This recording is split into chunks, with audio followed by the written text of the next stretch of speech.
자, 여러분들 안녕하십니까? 반갑습니다. 찍상투자입니다. 여러분이 선택하신 종목들 모두 상한가 가려고 채널 이름을 찍상투자라고 지었습니다.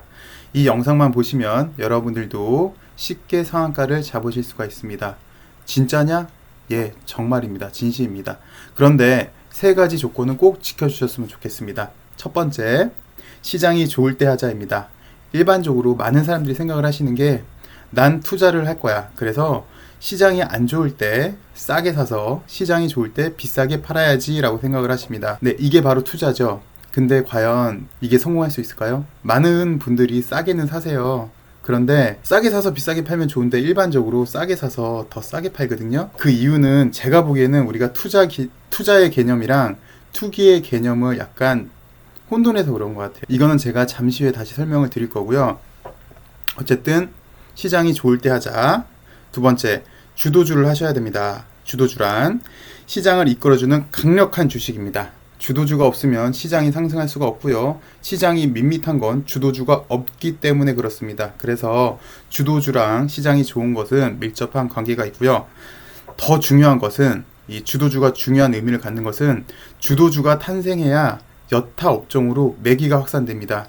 투자 심리라고도 하는데요. 어느 순간 시장에 매수세가 확 불 때가 있거든요. 이런 때가 언제냐? 주도주가 탄생할 때 일반적으로 그렇습니다. LB가 시장에서 주도주가 완성이 돼야 여타 바이오 업종으로 매기가 확산되고 전반적으로 시장이 좋습니다. 제가 구태여 여타 종목들 보여주지 않는 이유이기도 합니다. 자, 세 번째, 상승 탄력 극대화에 있는 것만 하자라고 말씀을 드리고 싶네요. 일반적으로 주식을 보시면 여기 HLB도 마찬가지였는데 크게 보시면 이렇게 큰 흐름이 없어요. 큰 흐름이 없다가 이렇게 변곡점 이후에 상승 탄력이 딱 붙으면요, 불과 며칠 만에 정말 급등을 하거든요. 그래서 이렇게 급등하기 전에 있는 것을 하셔야 돼요. 일반적으로 이런 게 어떤 위치에 있냐면은, 자, 이렇게 주식이 1차 상승한 다음에 기간 또는 가격 조정 거쳐주고 2차 상승 초입 부분에 탄력이 극대화됩니다. 얘도 마찬가지였죠. 요거를 1차 상승으로 보시면 기간 조정 거친 이후에 그 다음에 상승 탄력이 극대화됐습니다. 제가 좀 전에 말씀을 드렸어요. 투자, 투기. 우리는 일반적으로 투자는 좋은 것, 투기는 나쁜 것으로 인식을 합니다. 근데 한번 정의에 대해서 살펴볼게요. 투자, 투는 투하한다 그러죠. 투하. 그리고 자본을 투하한다. 이 말의 일반적인 의미는 내가 돈을 묵혀놓겠다. 그래서 좀 전에 설명드린 것처럼 시장이 나쁠 때 주식을 사서 한참 후에 시장이 좋을 때 판다. 이게 투자의 개념인 것 같아요. 모르겠어요. 제가 보기에는 그런 의미인 것 같습니다. 뭐 투자가 나쁘다 뭐 이런 뜻이 아니라 오랜 시간이 걸리는 거. 뭐 이를테면 예전에 IMF 때 시장이 많이 안 좋았잖아요. 그때 주식을 사서 시장이 이제 호전으로 바뀐 다음에 파는 거, 또는 예전에 리먼 브라더스 사태 이후로 주가가 많이 떨어졌잖아요. 그때 주식을 사서 한참 지난 후에 많이 오른 다음에 파는 걸, 이런 걸 일반적으로 투자라고 하는 것 같아요. 자, 그럼 투기의 정의에 대해서 한번 제가 말씀을 드려볼게요. 투하한다. 아까처럼 투하는 기회에 투자한다 라는 뜻인 것 같아요. 자, 기회에 투자한다 라고 하면 이렇게 상승 탄력 극대화 있을 때 하는 거 아닐까요? 그래서 귀향이면은 밋밋하게 오르는 것보다는 이렇게 탄력 극대화할 때, 탄력이 극대화된 시기에 잡는 것을 투기라고 하는 것 같아요. 자, 우리 냉정하게 투자, 투기, 여기에 대해서 물론 많은 사람들이 정의를 달리 내놓을 수 있겠지만 저는 그렇게 정의를 하거든요. 오랜 시간 보는 것, 아니면 상승 탄력 극대화되는 때 하는 것. 냉정하게 어느 게 좋을 것 같나요? 빵 터지기 전에 그때 매수해서 수익 극대화시키는 게 좋지 않을까요? 왜냐하면 저희는 솔직히 일반적으로 뭐 물론 투자금이 많은 분도 계시겠지만 정보력도 많은 분도 계시겠고, 근데 일반적인 저희 개인 투자자들은 정보력도 없고 투자 자금도 솔직히 그렇게 많지도 않아요. 그래서 수익 극대화가 목적이라면 한 번씩 주가가 빵 하고 움직일 때 하는 게 더 좋아 보이거든요. 그래서 이런 종목을 잡기 위해서는 결론은 같습니다. 시장이 좋을 때 하셔야 되고요. 주도주를 하셔야 되고요. 상승 탄력, 그러니까 탄력이 극대화되는 단계, 2차 파동 초입에 하실 때 이때가 가장 좋은 수익을 올리시는 것 같습니다. 예, 이렇게 제가 오늘도 지금 영상이 5번째거든요. 5일 내내 말씀을 드렸는데 앞으로도 한 6개월 동안 주구장창 제가 말씀을 드릴 것 같아요. 10계명 외우듯이, 우리 학교 다닐 때 근해 공식 외우듯이 달달달달달, 그래 좋을 때 하자, 주도주 하자, 그리고 상승 탄력 극대화 있는 거 하자 해야지 수익 극대화가 나오지 않을까 싶습니다. 뭐 여러 가지 투자 방법이 있겠지만 제가 본 바로는 요게 그래도 가장 효율적인 것 같아서 여러분들한테 말씀을 드리는 겁니다. 사실 오늘은 제가 이 대본을 쓰고 방송하는 중간에 이게 공시가 나왔더라고요. 공시가 나와서 다시 지금 영상을 찍고 있는 중인데요. 오늘은 HLB 현 주가 위치랑 그 다음에 오늘 공시에 대해서 한번 살펴보도록 할게요. 우선 오늘 공시에 대해서 살펴보도록 하겠습니다. 우선 이 공시는 며칠 전에 나왔죠. 며칠 전에 나온 HLB 미국 엘리바와 공식 합병 계약 체결에 대한 공시인데요. 오늘 공시 내용을 알기 전에 우선 이 내용을 알아봐야 될 것 같아요. 자, HLB는 미국 현지 자회사인 HLB USA와 HLB가 있고요. HLB의 자회사인 HLB USA, HLB 미국 법인이 있네요. 그리고 엘리바, LSK 바이오파마죠. 간의 합병 계약을 체결했다라고 밝혔습니다. HLB 진양공 회장은 합병 계약으로 리보세라닙이 상업화될 경우 최종 수혜자를 HLB로 만들고자 했던 큰 그림을 완성시켜서 감격스럽다. LB는 엘리바를 흡수하기로 결정하고 합병 대가로 HLB 보통주를 지급하는 삼각합병을 결정한 바 있다. 등등등등등등 얘기를 했어요. 행정 절차가 무리 없이 진행될 경우 HLB는 엘리바의 지분 100%를 소유하게 된다 라는 게 핵심이겠죠. 그리고 엘리바는 중국을 제외한 전 세계 지역에서의 리보세라닙의 특허, 권리를 가지고 있다라고 얘기를 했어요. 쉽게 말해서 엘리바가 리보세라닙에 대한 모든 권리를 갖고 있었거든요. 근데 엘리바의 최대 주주가 HLB잖아요. 그래서 HLB가 투자한 비율에 따라서 리보세라닙에 대한 권리를 갖고 있었는데 이 합병 계약을 통해서 리보세라닙의 원천적인 권리는 HLB가 갖게 되는 거였고요. 오늘 공시는 그 삼각합병에 대한 연장으로 보시면 되는데요. 우선 기사 내용을 좀 보겠습니다. LB생명과학은 이사회 결의를 통해서 HLB와 엘리바의 합병에 동의하는 안건을 결의했다. 일단 이거는 뭐냐면 HLB 생명과학도 엘리바를 보유를 하고 있을 거 아니에요. 보유 주식. 그래서 얘네도 엘리바가 합병하는 거에 대한 의사회를 열어서 가부를 통과를 시켜야 되잖아요. 그래서 이사회를 열어서 일단 합병에 동의하는 안건을 결의했다라고 일단 밝혔네요. 이 합병에 따라 HLB 생명과학은 엘리바 주식 전량 이만큼을 HLB한테 넘기는 거죠. 그리고 주식을 준 대가로 HLB 주식을 취득하고, 그 다음에 언아웃이란 미래에 대한 수익에 대한 배분이겠죠. 예, 이거를 등등등등 해서 요때 요만큼 금액을 받고 요때 요만큼의 금액을 받을 수 있는 권리를 확보하게 됐다. 여기까지만 보시면 이게 좀 전에 말씀드린 삼각합병에 대해서 말씀드린 거예요. HLB, HLB USA, HLB 생명과학, HLB가 있고 HLB USA가 있고 HLB 생명과학이 있는데, HLB가 원래 엘리바 보유 주식을 갖고 있었죠.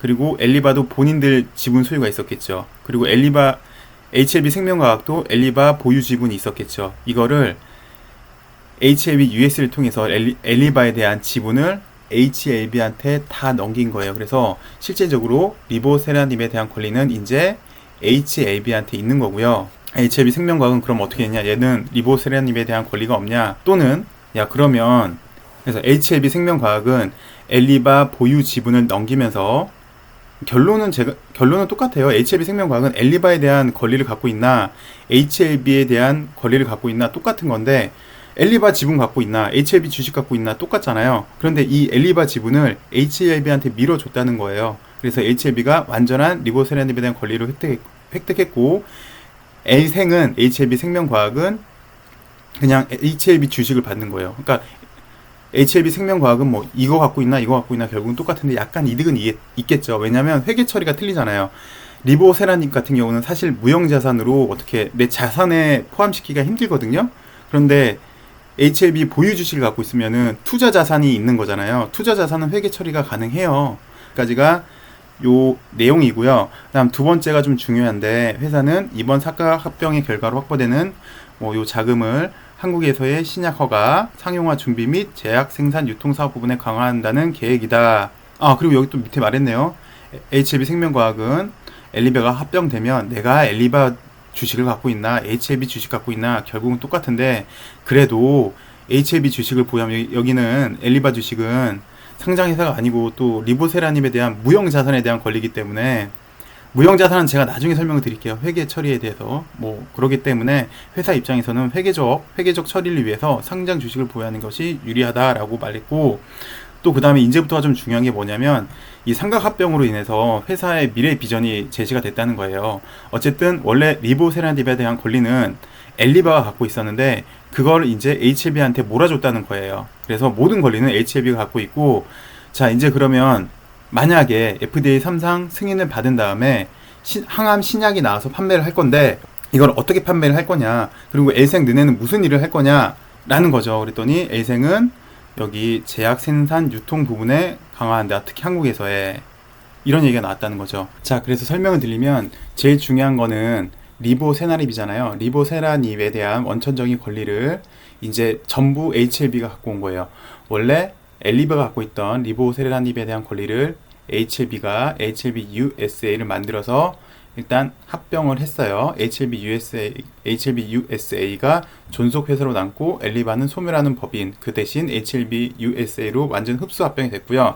그 다음에 또 엘리바에 대한 이 지분을 갖고 있는 회사가 HLB가 있었고, HLB 생명과학도 있잖아요. 그 HLB 생명과학에 대한 지분을 HLB가 HLB 생명과학한테, 야, 대신 내가 돈 줄게, 우리 돈이랑 HLB 주식 줄게, 엘리바 지분 내놔 라고 해서 이제 리보세라닙에 대한 모든 권리는 HLB가 갖게 됐습니다.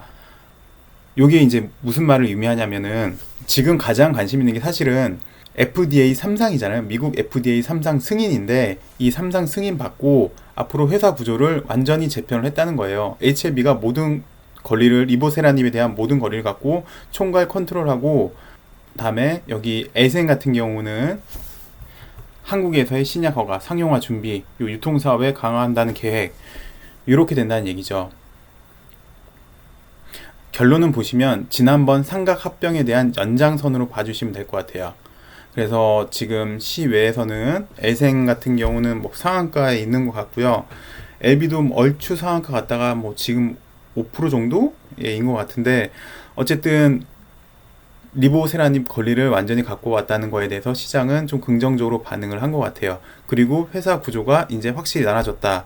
HLB는 컨트롤 타워, 모든 권리는 또 리보세라닙에 대한 모든 권리는 HLB가 갖고 있고, 그다음에 엘생 같은 경우는 유통, 상용화 이런 것 쪽으로 이제 세분화 시킨다는 거에 대해서 이게 의미하는 바는 그럼 뭐냐? 미국 FDA 3상에 대한 승인에 대한 자신감인 것 같아요. 승인은 받았을 경우 우리의 회사는 앞으로 이렇게 사업을 하겠다라는 것 때문에 좀 긍정적으로 작용을 하는데요. 크게 보시면 지난번 삼각 합병에 대한 연장이라고 보시면 될 것 같습니다. 제가 나중에 HLB 지배 구조랑 사업 구조에 대해서 쉽게 설명할 수 있게 이렇게 다시 한번 설명을 드릴게요. 그리고 여타 다른 바이오 기업들은 어떻게 하는지 비교해 드리면서 설명을 하도록 할게요. 자, HLB 오늘 자리에 대한 분석에 대해서 말씀을 드리겠습니다. 우선 크게 보시면 단기 과매수권 맞아요. 단기 과매수권에서 상방향으로 치고 가기 위해서 눈치를 보고 있는 중입니다. 왜? 어제 말씀드릴 때 오늘 하루 정도 쉬어도 상관이 없다고 했잖아요. 그런데 만약에 오늘 거래 없이 양봉이 나와준다면 매우 이상적이다. 그래서 그 다음날 곧장 급등할 수 있다 라고 말씀을 드렸는데, 그 모습은 사실 나오진 않았어요. 장악 패턴이 나오지는 않았어요. 그래서 내일 한번 또 지켜봐야 될 것 같고요. 지금 제가 말씀드릴 때 과매수권에서 상방향으로 치고 가기 위해 라고 복선을 깔았습니다. 상방향이라고 말씀을 드렸는데, 사실 어제 이미 상승하기 위한 교두보를 마련했잖아요. 이 맥점을 되게 잘 찍었잖아요. 제가 보기엔 아직도 재차 상승하기 위한 그 중에 있고 잠시 눈치 보는 중이다 라고 생각이 듭니다. 내일 예측을 하자면 내일 하루 정도까지는 이렇게 샛별이가 나올 수는 있어요. 특히 내일 갭상승은 불가피해 보이잖아요. 갭상승한 다음에 한 5, 6% 갭상승한 다음에 빵 치고 올라갔다가 질질질질질 세다가 뭐 샛별이가 나올 수가 있어요. 이렇게 질질질질질 샛별이가 날 수 있고, 아니면 시장에서 오히려 너무 강력하게 호재로 인식한다면 네, 15만 원 정도까지 재차 뻥 치고 올라갈 수 있는 수급도 되고요. 예, 요 두 가지가 일단 크게 예측은 되는데, 그 주식은 사실 예측보다는 대응이잖아요. 여기서 사실 큰 음봉이 나와도 뭐 이상하지 않은 차트예요. 왜냐면 너무 단기간에 급등을 했기 때문에 뭐 실망 매물이 쏟아진다는 둥 뭐 그럴 수도 있긴 있어요. 기술적으로 보시면. 그런데 뭐 그럴 것 같진 않죠. HLB가 워낙 강력한 호재들이 많이 있잖아요. 일단 이번 달에 잡혀 있는 호재만 해도 FDA랑 사전 미팅 계획도 있고, 뭐 오늘 장 끝나고 공시를 낸 것처럼 삼각 합병에 대한 기대감도 아직도 여전히 있고, 그래서 크게 떨어질 것 같지는 않으나 주식은 예측보다 대응이 더 중요하므로 큰 음봉도 사실은 좀 조심하셔라. 네, 그럼에도 어저께 맥점을 한번 찍었기 때문에 재차 상승에 대한 의지는 좀 강해 보입니다. 사실 뺄 거였으면 오늘 푹 뺄 수도 있었어요. 그러지 않고 조정 없이 하루 쉬어진 모습이다 라고 말씀을 드렸습니다. 그리고 제가 상방향이라고 말씀드리면서 15만원을 계속 언급한 이유가 있는데요. 어제 전 얘기를 한 줄 알았더니 제가 방송한 거 듣고 한번 다시 제가 방송하고 다시 한번 들어봤거든요. 근데 이 얘기는 없더라고요. 자, 왜 15만원 강조하느냐? 예, 맞습니다. 1차 파동의 기울기가 지금보다 15만원 가지면은 1차 파동의 크기가 훨씬 더 커지기 때문에 그 이유가 있다, 의미가 있다라는 거고요. 두 번째 의미가 있는 건 뭐냐면, 일반적으로 많은 종목들이 그래요. 제가 앞에서도 잠깐 설명을 드렸는데 2차 파동이 매우 탄력적이라고 이렇게 말씀을 드리잖아요. 그래서 2차 파동 초입에 있는 걸 좀 하셔라. 그러면 탄력이 빵빵빵빵 붙는다 라고 말씀을 드렸는데, 그 이유가 뭐냐면 보통 1차 파동 나오고 2차 파동 이렇게 되는 종목들은요, 거의 다 신고가 종목들이에요. 구태여, 오늘은 셀트리온 종목 안 보여드리고 그냥 HLB 차트 모습으로 보여드릴게요. 지난번에도 설명을 좀 드렸어요. HLB 차트를.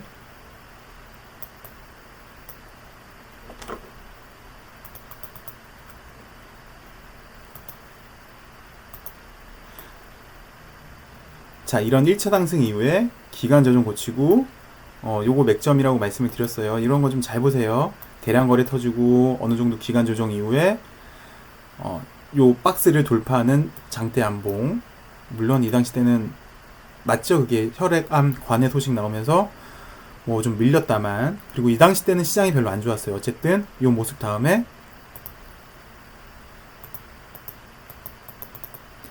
이런 시세 분출이 있었잖아요. 나중에 좀 더 갔어요. 어쨌든 보시면 2차 파동은 앞에 매물이 없어요. 거의 많은 종목들이 그래요. 얘는 1차 파동 때 보시면 이 당시 때 이렇게 매물이 있었잖아요. 이런 매물이 있어서 약간 탄력적이지 못한데, 2차 파동은 매물대가 존재하지 않아서 상승할 때 매우 쉽게, 매우 가볍게 올라가요. 자, 그래서 다시 한번 좀 설명을 드릴게요. 제가 15만원을 강조하는 이유는 물론 어저께 교두보를 마련했어요. 재차 상승을 위한 교두보를 마련했는데, 첫 번째 의미가 있는 게, 첫 번째 1차 파동의 크기가 더 커진다. 두 번째 2차 상승 나올 때 15만원 한번 돌파를 해놔야지 이후에 좀 더 쉽게 돌파를 할 수가 있어요. 여기 15만원대 매물을 돌파를 해놔야 1차 상승 이후에 약간 쉬었다가 2차 파동이 나올 텐데, 2차 파동 때 매우 쉽게 올라갈 수 있거든요. 그래서 전략적으로 15만원이 사실은 상당히 중요한 자리예요. 요것뿐만 아니라 또 하나 설명을 드리자면, 지금 경고잖아요. 우리 LB가 워낙 시장에서 잘 나가서 경고를 먹었는데, 요 경고 가격도 아마 제가 알기로는 15만원이 맞을걸요? 그래서 일단 15만원이 이렇게 세 가지 큰 위치를 차지하고 있습니다. 자, 오늘은 여기까지 하도록 하겠습니다. 그리고 아까 잠깐 설명을 드렸는데, 이 지분 구조에 대해서 궁금해 하시는 분이 많을 것 같아요. 이거는 제가 여러분들 한눈에 쉽게 알아볼 수 있도록 제가 다시 준비해서 다시 영상을 올려드리도록 할게요. 자, 오늘 고생 많으셨고요. HLB 내일 모습도 한번 기대해 보도록 하겠습니다. 감사합니다.